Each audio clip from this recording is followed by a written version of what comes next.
Homeowners and renters struggling to find or afford insurance.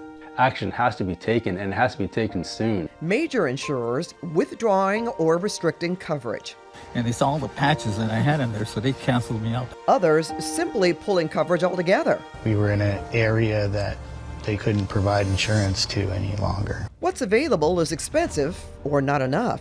You're underinsured when it comes to the policy, and there's clearly not going to be enough to make you whole again. What options are there? What can we expect to see in the future? And how do we protect ourselves?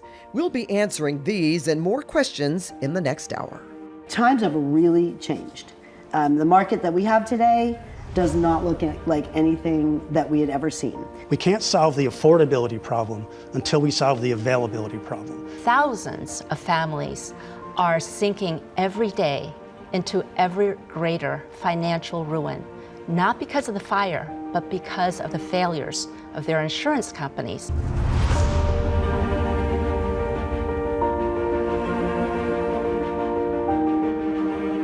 Hello, and welcome to a KCAL News special, Home Insurance Crisis. I'm Pat Harvey. This town hall is not a debate, but rather an informative session to help guide you, whether you're an owner or a renter, and hopefully lead to solutions and understanding. And to help our discussion, we are joined by an extensive panel with some of the state's leading industry experts, insurance experts, consumer advocates, and community voices. We are also joined by our consumer and investigative reporters, Christine Lazar and Julie Watts. They'll offer insight on what they've learned firsthand from reporting across the state. And before the Palisades and Eaton fires, the California insurance landscape had already begun to undergo a seismic shift. Many customers found out they wouldn't be renewed last year.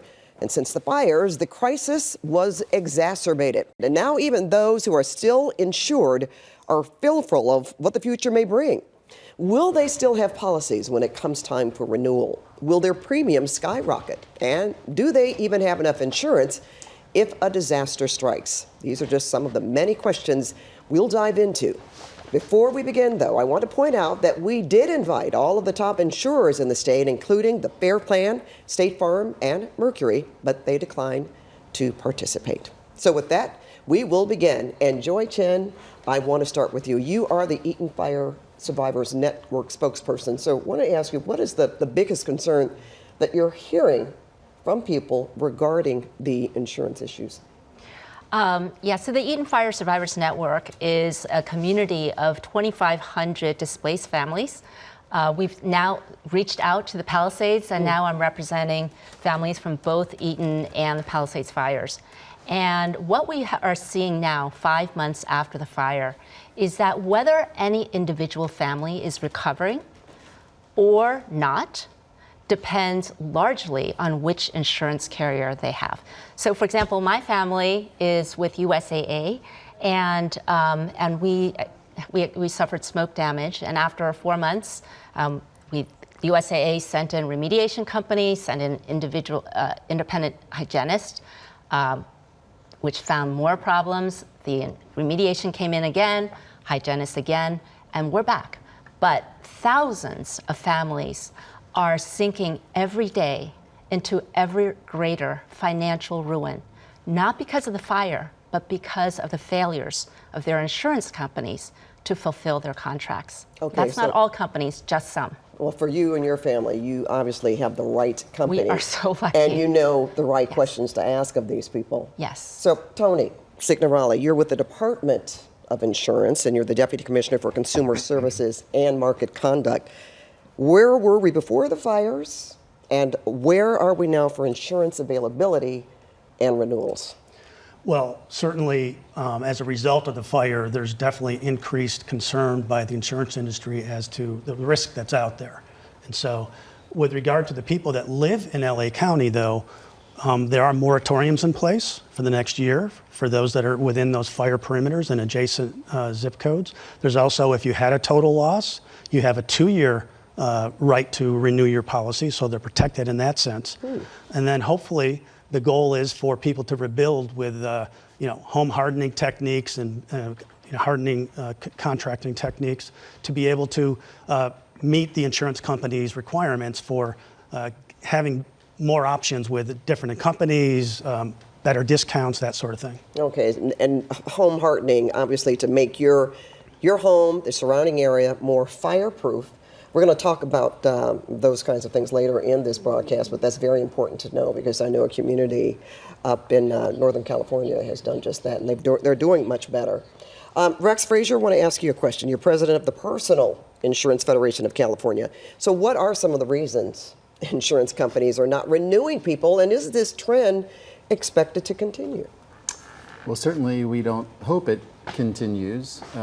We're eagerly awaiting the state to finalize a set of regulations that would allow companies to factor in the appropriate factors when it comes to pricing and ultimately going back into high-risk communities. We anticipate by the end of July at the latest that those regulations should be done and give companies a chance to make filings that allow them to start writing in high-risk communities again.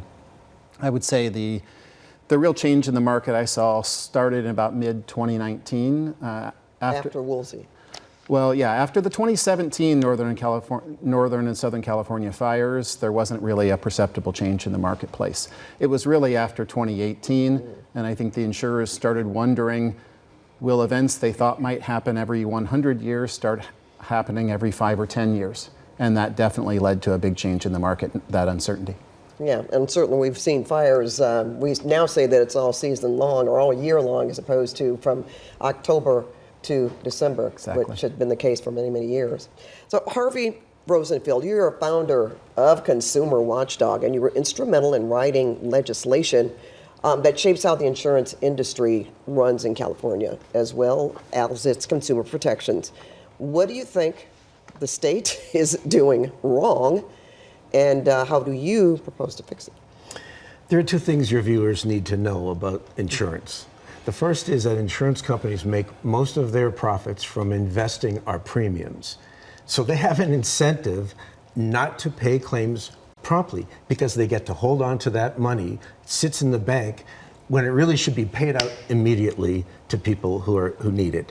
The second problem we face, frankly, in California now is that reforms that the voters passed decades ago that have worked to protect consumers have now been abrogated at the behest of the insurance industry. The commissioner, as Mr. Frazier just said, has blessed and created a change in the law so that insurance companies can charge even more money and do so in ways that are antithetical to what's in the best interest of consumers. And that's a separate problem because the commissioner's program really is the insurance industry's program. It's deregulation. And the result is going to be much higher premiums in the short term as those regulations that Mr. Frazier referred to kick in this year. It's not going to solve the problem.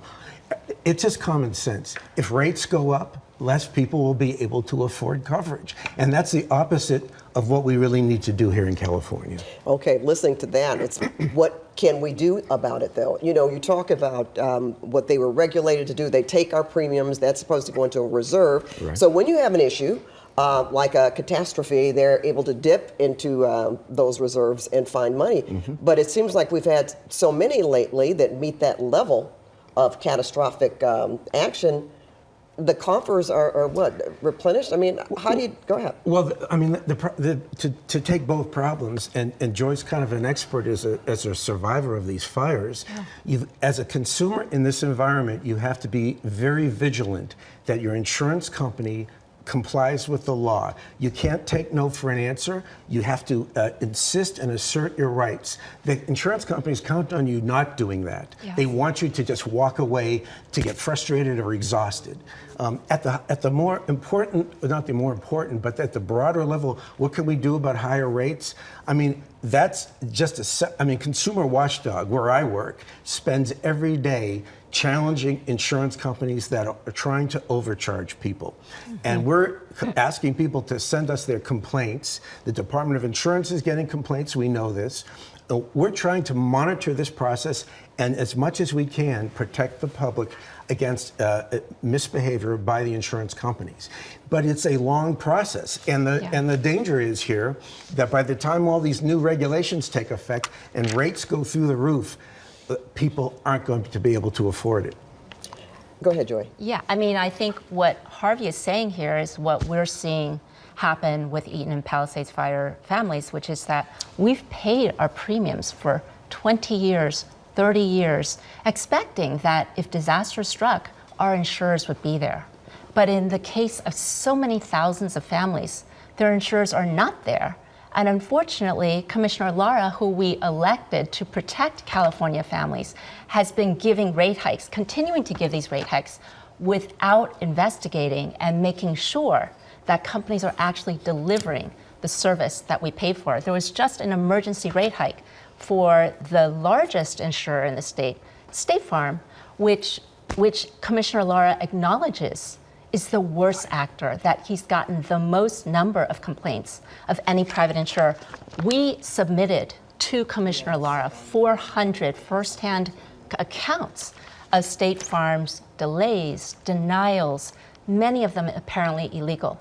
And we simply asked that the regulator that we elected to oversee this company conduct an emergency investigation of all of these practices before any further rate hikes. All right, well, obviously the commissioner is not here. He was invited, but Tony, can you answer that question? Well, yeah, it's somewhat disappointing that there's a lot of misinformation and misunderstanding as to what the rules are and what the laws are. For example, Consumer Watchdog wrote some of those laws.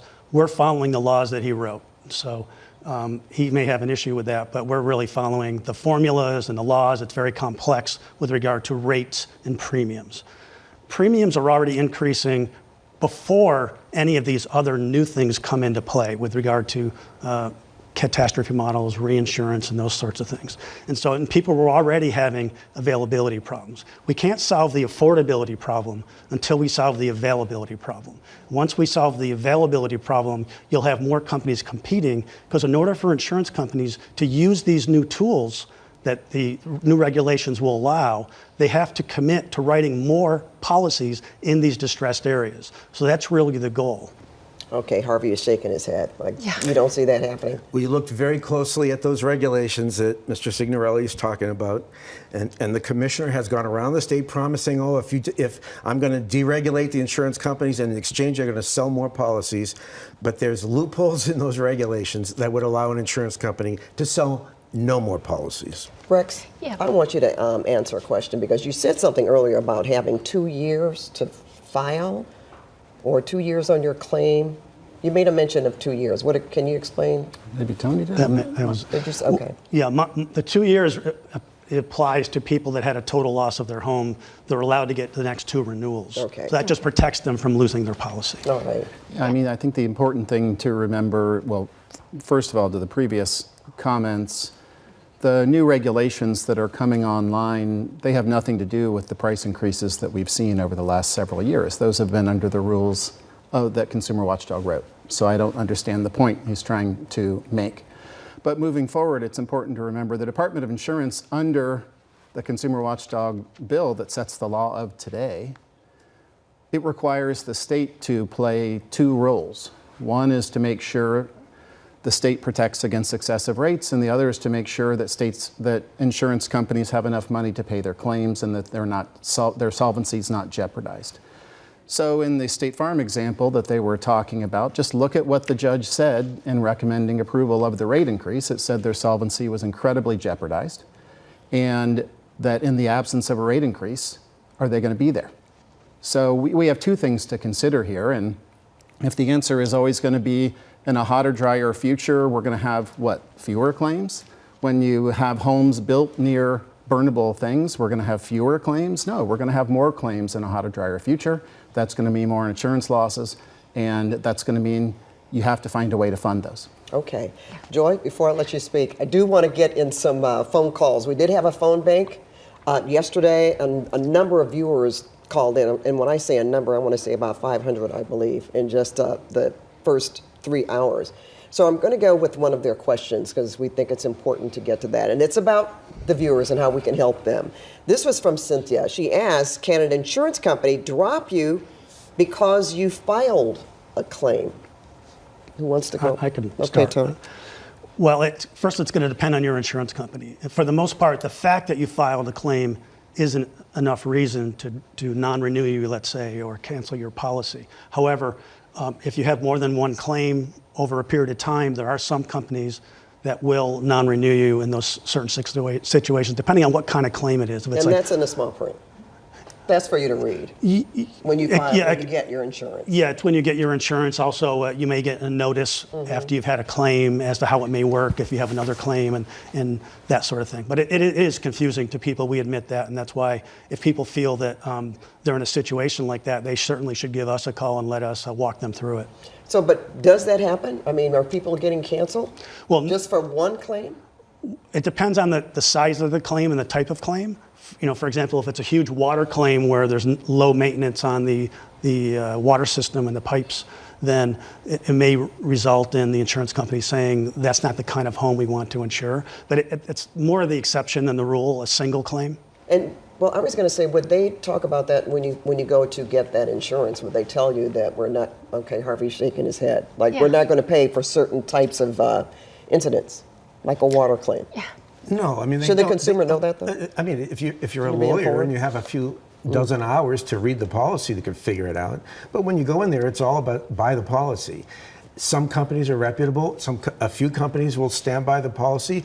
But when it comes to, for example, what everybody's dealing with right now, which is smoke damage, which is required by law to be covered, many companies, including State Farm, are refusing or denying or delaying. And go ahead.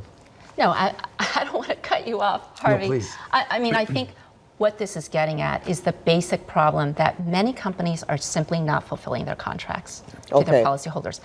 And that's where we really need our regulators to step in. I mean, so imagine if this was like cars. Okay, if you were just selling cars and you had a regulator that says, sure, I'm here to protect the profits of this company. And I'm not even going to look at whether they're delivering cars. That's not my concern here. What happens then, and even if I have hundreds of complaints that I understand this is the worst player in the industry, they're the worst at delivering cars, but I'm not going to concern about that.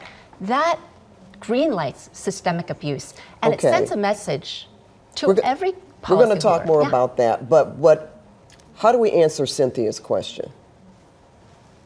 They shouldn't be able to drop the claim. Yeah, no, well, let me just clarify, Pat. They'll pay the claim. They're not going to deny the claim. It's just that if it results in an increased risk for the company, and they have that in their underwriting guidelines filed with the Department of Insurance, then they would be permitted to non-renew that policyholder down the road. Okay, but not denial. There's a term for it. It's called use it and lose it. Okay. You pay for the premium all those years. The minute you file a claim, thanks for coming. All right, we'll be right back. As you could tell, we have so much more to talk about, so much more to cover here on our town hall. We'll be back after a few words from our sponsors. The FAIR Plan cannot run out of money. To be clear, it did run out of money. And we intend to make sure that FAIR Plan or any other company pays fire claims as well as all smoke claims.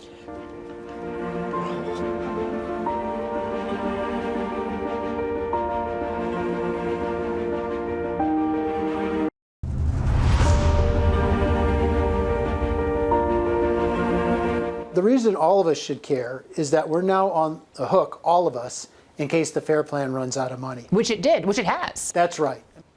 That was former California Insurance Commissioner Dave Jones discussing the FAIR Plan. State lawmakers created this as the insurance of last resort in the 1960s, but now it is one of the largest insurers in the state. Many people have been forced into the plan as more people in low-risk areas lose their insurance. So Julie Watts joins us now here at the discussion. And Julie, you've reported on the FAIR Plan in extensive form over several months now. We thank you for that. I'm going to get to you in a moment, but we want Tony to talk about what the former commissioner just said there, that the FAIR Plan has run out of money. So how did we get there? Well, we got there for a couple of different reasons. Obviously, the risk is there, more policies in distressed areas, causing greater exposure, greater claims, higher costs, and that resulted in the FAIR Plan needing an infusion of money to be able to pay their claims. Are they going to get that infusion of money, or is it just dry? Yeah, they did. They did receive their money from all the insurance companies that are members of the FAIR Plan. were required to pay their pro rata share of money that Fair Plan needed to pay these claims. So they made those payments. Okay, so but anytime you hear that we've run out of money, then that scares people. Pat, if I may, the Fair Plan cannot run out of money. The way it's set up is every insurance company doing business in California must be a member of the Fair Plan and submit to its rules. So when the Fair Plan runs out of money, after the LA fires, they were $1 billion short. And so they said to the insurance industry, give us $1 billion. And the insurance industry must. So that means the state's leader at 21% of the market, State Farm, gets a request for $210 million. When they're already trying to pay their own claims from the fire, they have to pay the Fair Plan $210 million, and that assessment has already happened. But to be clear, it did run out of money. In other words, the Fair Plan didn't have enough in its reserves to pay these claims. So then what it did, and the way it was set up, is to say, okay, now we need an assessment.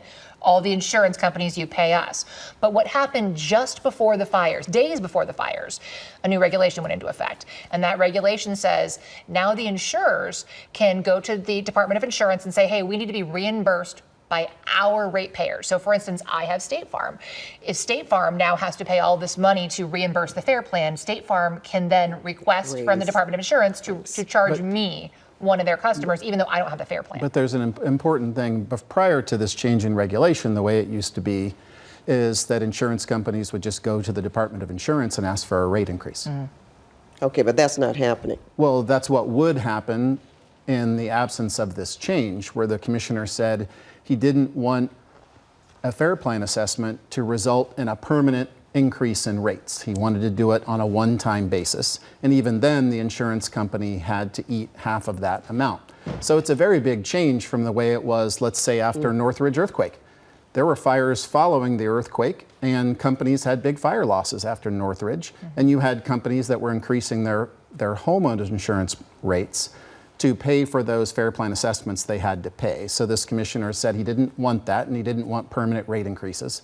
And he figured out a way to do it on a one-time basis to get some money, but also make the insurance companies eat part of that on their own. So in other words, they're going to get their money one way or another. At least this time they only get one payment instead of raising our rates forever. And half. They only get half, as opposed to in the past they got fully reimbursed. Okay. Smoke damage, Tony. We talked about this briefly, but this specifically has to do with the Fair Plan. All insurers have to cover smoke damage under the Fair Plan. Can you confirm that? The Fair Plan, just like any other insurance company, covers the peril of fire. They're required to cover smoke damage. Unfortunately, there were recent court cases earlier this year where some companies, including the Fair Plan, decided we don't have to pay smoke claims the way we used to. We're going to change the way we pay them. And that's causing an issue. And we recognize that. We recognize the complaints that were mentioned earlier. And we're dealing with those issues and dealing with those complaints.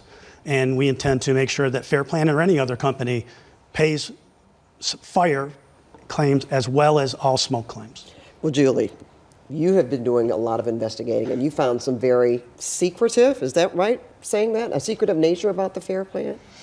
Yeah, well, so the Fair Plan, the way it's set up, is not a state agency, right? So we don't have a right to request records. And so, yeah, we found a lot of secrets. For instance, they are not required to disclose who is on their board.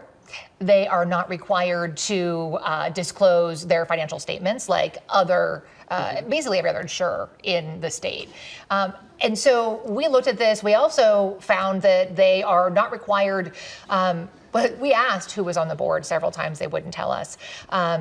And so we brought this to the insurance commissioner, and the insurance commissioner told us that he was going to look into it. He was going to basically force the Fair Plan to become more transparent, and he would have to do that through legislation, right?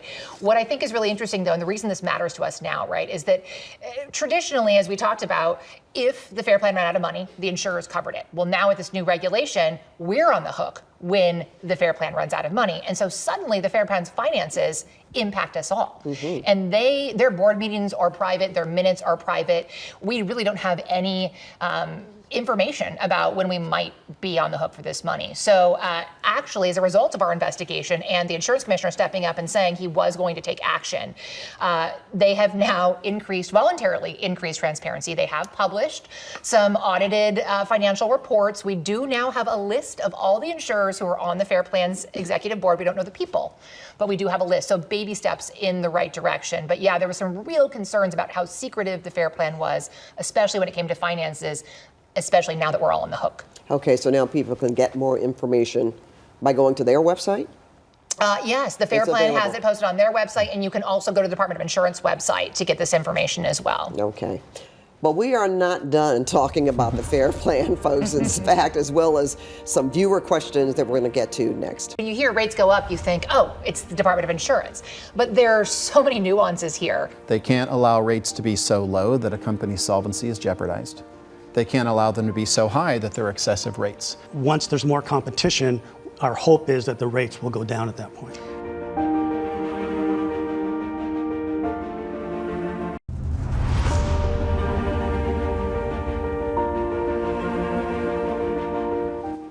Welcome back, everyone. Now, we're still discussing the California Fair Plan and the growing questions and issues surrounding it. So, Julie, you and Rex have spoken about this issue, especially the rising costs and the loss of coverage. So tell us about your conversation.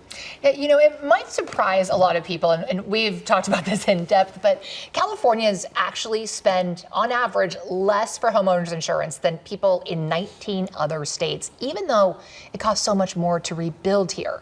Now, that said, it's important to note insurers are still profitable here in California, but our CBS News California data analysis found profitability has declined, and companies rely on those profits to replenish reserves, which they need to cover big events like the LA fire.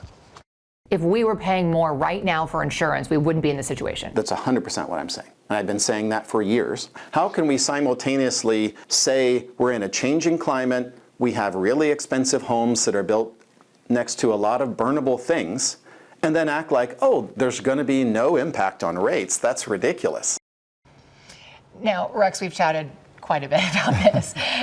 Based on your argument, listen, there are viewers out there who are struggling to deal with higher costs across the board, from gas to groceries, inflation.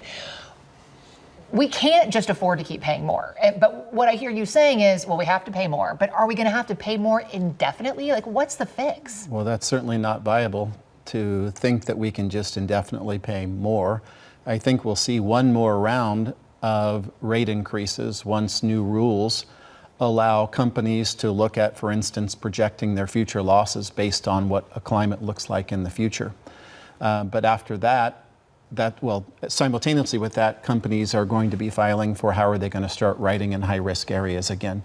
But if we don't get our arms around resiliency and mitigation and vegetation management, which can be a very touchy subject in communities, particularly people who live in beautiful areas, they don't exactly want that beauty to be diminished unless we start getting our arms around how to rebuild in resilient ways and make sure that we protect against what's called urban conflagration, which is once that ember gets into a subdivision and then that fire starts moving from home to home, how do we stop that? Because I think the thing that's causing so much market disruption right now is that we're having fires that companies expected would happen a lot less frequently.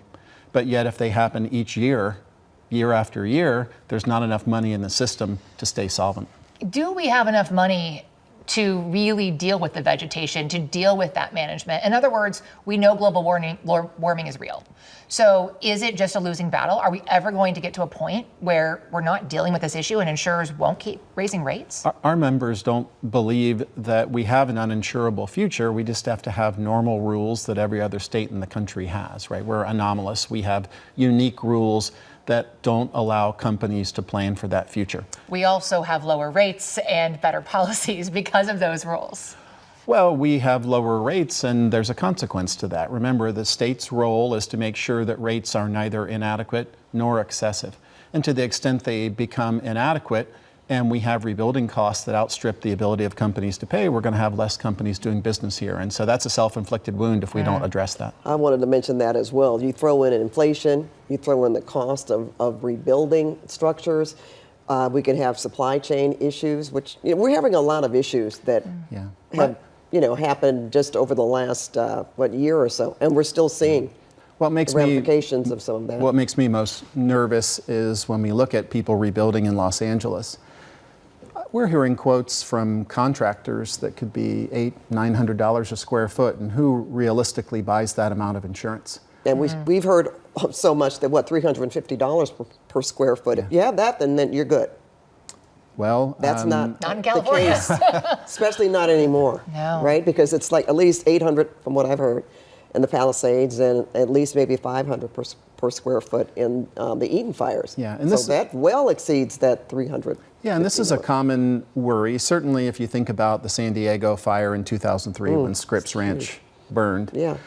We were having this exact same discussion. Do we have enough money in people's policies to repay? And what that community did, it was a cohesive community that went out and worked with builders to get a basic number of floor plans with some minimum amount of customizations, and they were able to bring the construction costs down to where the homes built in Scripps Ranch following the fire were actually larger than they were pre-loss. Wow. So it takes a lot of cooperation, and we're going to need that cooperation to rebuild in these communities in Los Angeles. Okay, we're going to get to some viewer questions. Viewer Robert sent us a question. He wrote that he is a State Farm client, outraged that insurance costs are going up every year, and he asked this: when is it going to stop, and what can a consumer do right now? I'd like to know that too, Tony. Well, I mean, as we've been talking about, I mean, the rates and the premiums are going to be based on the risk that the particular insurance company has and their history of their claims. And so it's going to stop and it's going to level off once the risk goes down and it levels off, as well as competition increases. And that's one of the goals of the Commissioner's Sustainable Insurance Strategy, which is to require insurance companies to write in these distressed areas. And we believe the insurance companies will then have to compete for some of that business to be able to meet those commitments. And in turn, once there's more competition, our hope is that the rates will go down at that point. Do you see more competition right now? Can you answer? Not right now. Right now, there's no competition. No, I think companies are waiting for the state's regulations, which we understand will be finalized maybe June or July. I think the struggle for insurers is on the front end. People want things to be very cheap when it comes to how much they pay. Well, yeah, they do. And then on the back end, they want every claim to be paid. That presents a tension.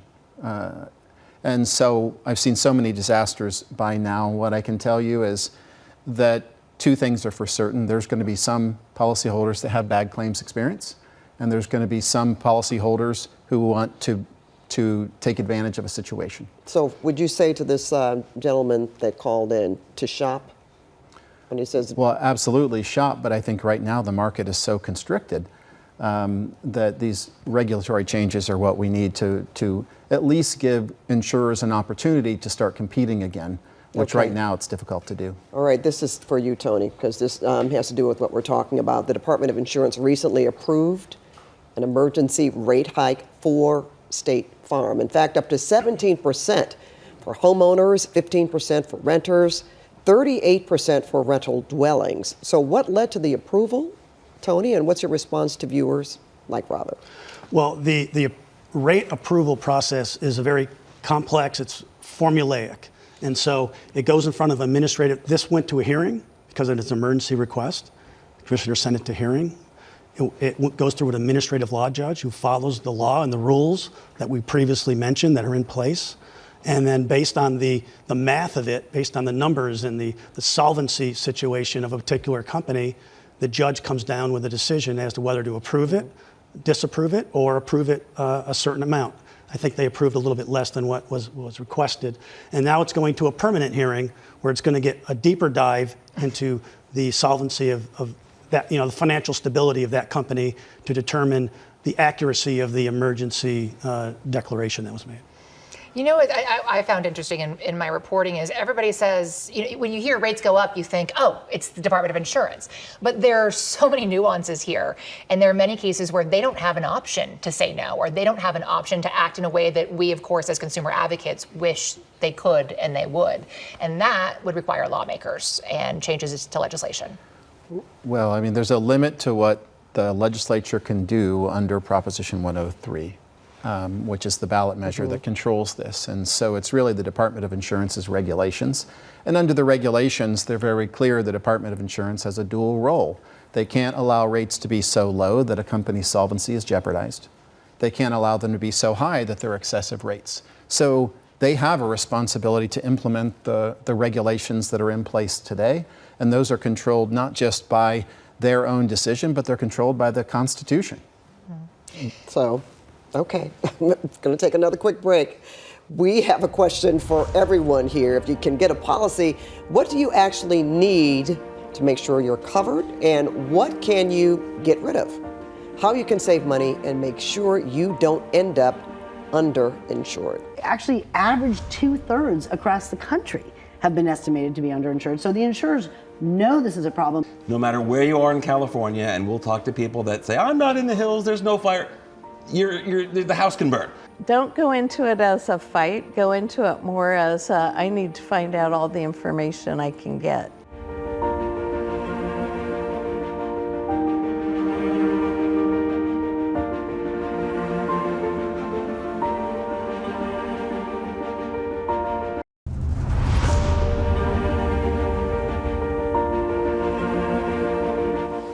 We just don't know at this stage in life if we can take on a rebuild and if we want that debt hanging over us. Whether you're a renter or an owner, it can be difficult navigating insurance policies and figuring out what's right for you. It's important to pay attention to the details of your coverage and the true costs of rebuilding. I'm now joined by our consumer reporter, Christine Lazar, exceptional, insurance broker Carl Sussman, and United Policyholders Executive Director Amy Bach, and Janet Ruiz with the Insurance Information Institute. Amy, we're going to start with you. Your nonprofit works to educate insurance consumers. So what concerns are you hearing about after the recent fires and even before they broke out? Well, before they broke out, there's been a lot of fear, frustration, and anger of people who never had to think about insurance before, and suddenly they had lost their insurance and were scrambling and thought, well, why is this so hard? After the fire, you have a lot of people who are saying, well, I thought I had full coverage, turns out I don't, or I thought I could rely on my insurer to put my house back the way it was, but I'm hitting all these walls and friction, a lot of frustration, on a topic that, frankly, consumers are not used to thinking about.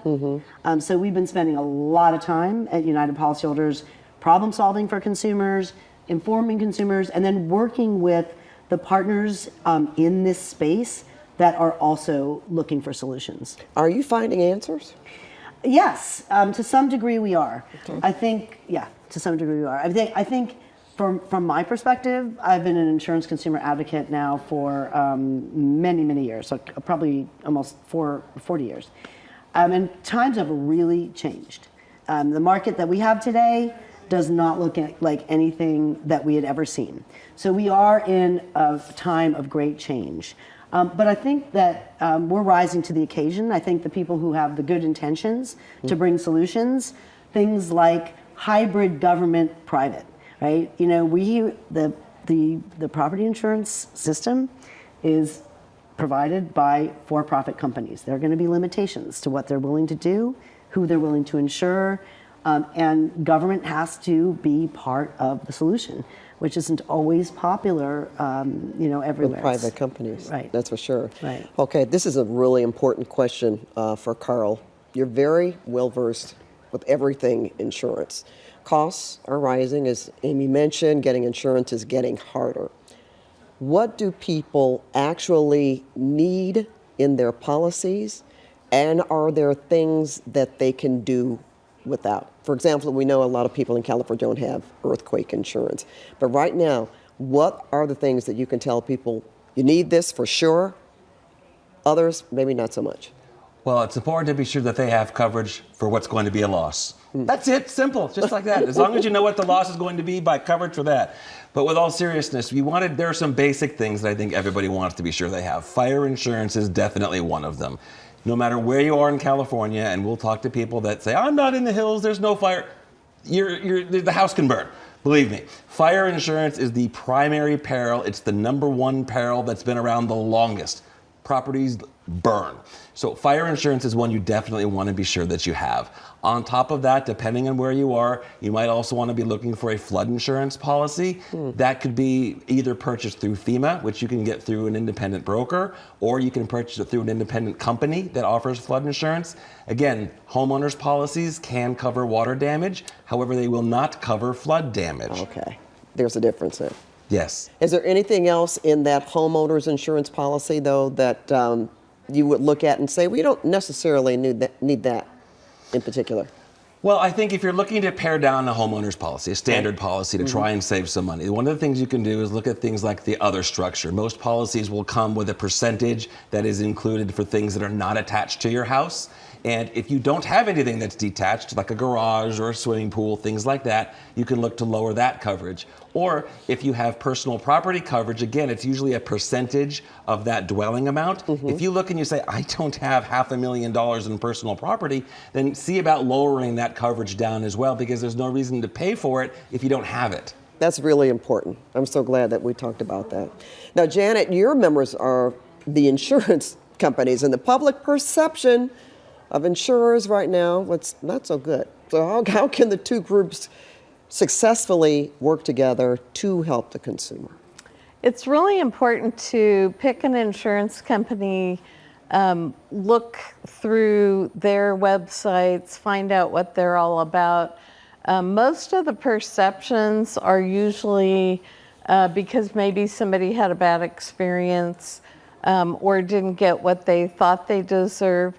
But really, you usually work with an insurance agent, like say Carl, or some companies have dedicated insurance agents. And really developing a relationship with that agent, call them, ask them questions. I think it came up earlier that, people don't always like to think about insurance. So they kind of ignore it. It's like you buy it and stash it away.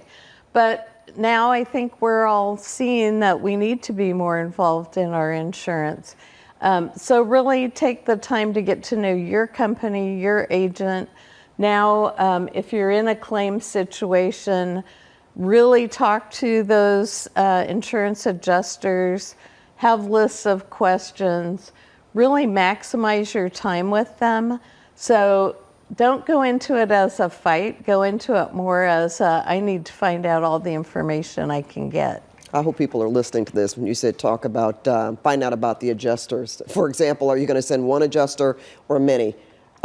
People are experiencing things that are happening right now that they hadn't experienced before. So that's something. And that's an important part of when you have a catastrophe. So, if it was a single house fire, like Carl said, any house can burn. That's different. But when you're in a situation after a catastrophe, you probably will have more than one adjuster. But make sure you're taking notes when you're talking to them so that you can read them back to the next adjuster.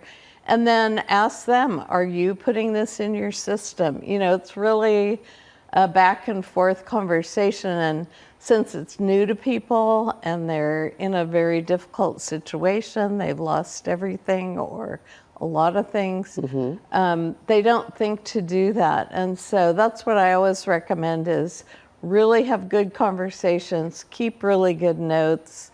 And if you have trouble with one adjuster, you can actually ask for a supervisor. So people need to really manage that situation and advocate for themselves. It's better if you don't get angry, but just really talk through it. And I know that can be challenging. This is a question that I have personally. It's not on, I don't know if anybody called in about this, Christine. This is something that I experienced decades ago. I heard from someone, well, you should just get a broker who represents different insurance companies and they can find the right one for you. Okay, that's you, Carl, right? That's me. So I'm going to ask, an honest question, is that the best way to go? It really is the best way to go, because at the end of the day, and I used to be a little more wishy-washy, that it depends and maybe you can get, at the end of the day, you want to have choices. My job is to find the best product for consumers, for my client. That's what I do. We don't have to take a circle and try and force it into a square peg because all we have to sell is the square peg. So the idea is to try and find the company that will match the consumer's needs. Right now, the big challenge, of course, is we don't have markets that are available to be able to go to the consumers and say, here are all of the choices, let's find the one that fits best for you. Instead of shopping around, we're hunting. If we can grab something, we grab it. We say, okay, this is what we can find right now. Is this something that will work for you or not? And Christine, I know you found this as well. Now you really have to take a lot of time to find out, like, who's filing claims anymore. There are many companies, many insurance companies that are no longer taking claims. Is that right? In the state of California. Not necessarily writing new policies. Writing new policies. So our competition has gone down. So now you are often in the position where you call a broker and say, hey, I got a letter that I'm going to be dropped. I need new insurance. And sometimes the brokers like Carl will call around and say, no one else wants to insure you. And then, of course, you end up on the insurance of last resort, which is the FAIR plan, which is a very limited policy and only covers your fire risk. So then you have to get different wraparound policies to cover, say, flooding or a pipe bursting, and that can be really complicated. Also, the FAIR plan has a limit, $3 million, right? I mean, it sounds like a lot of money, but when we're talking about $1,000 a square foot to rebuild, and we're talking about Southern California real estate where everything is very expensive here, it's really not a lot of money, and you're running into situations where people are woefully underinsured because their whole home cannot be covered by the FAIR plan's coverage. That leads us into this next topic, Christine. A lot of people are underinsured. We're seeing so many people, especially since the Eaton and Palisades fires broke out. According to United Policyholders, more than half of California wildfire victims are underinsured. More than half. The California State Board calls it a crisis of uninsurance. They're looking at claims, the algorithms the state's insurance companies rely on could be faulty. That's another discussion. We received a question, in fact, from a viewer about this very topic, and they wrote, I have home insurance with the VA, but I think I'm underinsured. I need to find out if I am underinsured or not. So the question to all of you is, how can someone know if they're underinsured if they think they are? Which they probably, in this case, most of us should try to find out. And that sounds like that's a Carl. Oh. Go ahead. Yeah, well, this is the thing, and not to put this back on consumers, but every day the discussion goes like this. Here's the product, here's the amount of coverage and the price. And it's, oh, well, I can get it somewhere else. They're insuring me for less and it costs less. And you have this conversation and you try and educate people that, well, that's not the same as what you're being offered. That's not as much coverage. Unfortunately, over time, that's a bit of a race to the bottom. And that's why we've really gotten to a position right now where so many people are underinsured, not the uninsured people altogether, but people that don't have sufficient insurance. It was a cost savings measure. Every day, that's a conversation that people will say is, how much can I lower my premium if I remove this coverage? I can get a quote somewhere else, it used to be, with another company, and they would be insuring them for significantly less. So now, when all of a sudden we're having disasters like this, and people are, like Janet said, they're actually looking at their policies that they kind of socked away and figured that that's as good as it needs to be, they're realizing that, oh, you know what, maybe I shouldn't have lowered all of those limits to save a few dollars now when I really need it. So Janet, you're about to, I'm going to get to you, Amy. Okay. But Janet, I just had one simple way to find out if you're underinsured is to look at your square footage and check in with local builders. Most people have a friend or there's a local builder association, and just find out what is the average going rate per square foot. And then you look at your house and go, okay, is my house average or is it, fancier or under average? And at least do that basic math. That gives you some sense of if you have enough coverage. Amy? Well, we feel that consumers should be able to rely on their insurance companies and their sales representatives To do that. To do that, since insurers are paying claims, all the time, all around the country, and the average consumer has no idea what it would cost to put their home back, and they assume that, well, I'm paying a commission to a guy like Carl. He knows, right? And if anything, he wants to overinsure me. That's what a lot of people think, right? And so, Janet's suggestion is a good one for the basics, but, the law has been protecting insurers in this context, and so underinsured people often have a really hard time, getting a remedy. And the problem for us is that, we've been trying to tackle this problem for a long time, and the 360 value, that's the software that most of the insurers have been using. Well, the insurers know it's not working right? They know that actually average 2/3 across the country have been estimated to be underinsured. So the insurers know this is a problem, but they keep using the same software. And because the law protects them, this problem just keeps going on and on. We can do everything we can to educate consumers and help them, but ultimately consumers are going to rely on the professionals to tell them. Of course, because that's what they're used to. Christine, believe it or not, we don't have that much time left. I want to get your final thoughts. I think that what's really important is that we now move forward and not just look backward. And I've been talking to a lot of people who are rebuilding and renovating differently, which I think is really going to be the secret to our success, doing things to harden their homes. But then we also need to have the assurance that when we spend this money, when we make these changes to our property, that insurers are then going to lower our rates. Otherwise, consumers are not going to do it because there's no payoff. All right, so now they know what to ask. We think our viewers should know what to ask. Yeah, knowledge is power. Absolutely. Thank you so very much for being here. And thank you for watching a KCAL News special, Home Insurance Crisis. I'm Pat Harvey, and for more information and insurance resources, just go to our website, kcalnews.com/insurancehq. We're here for you.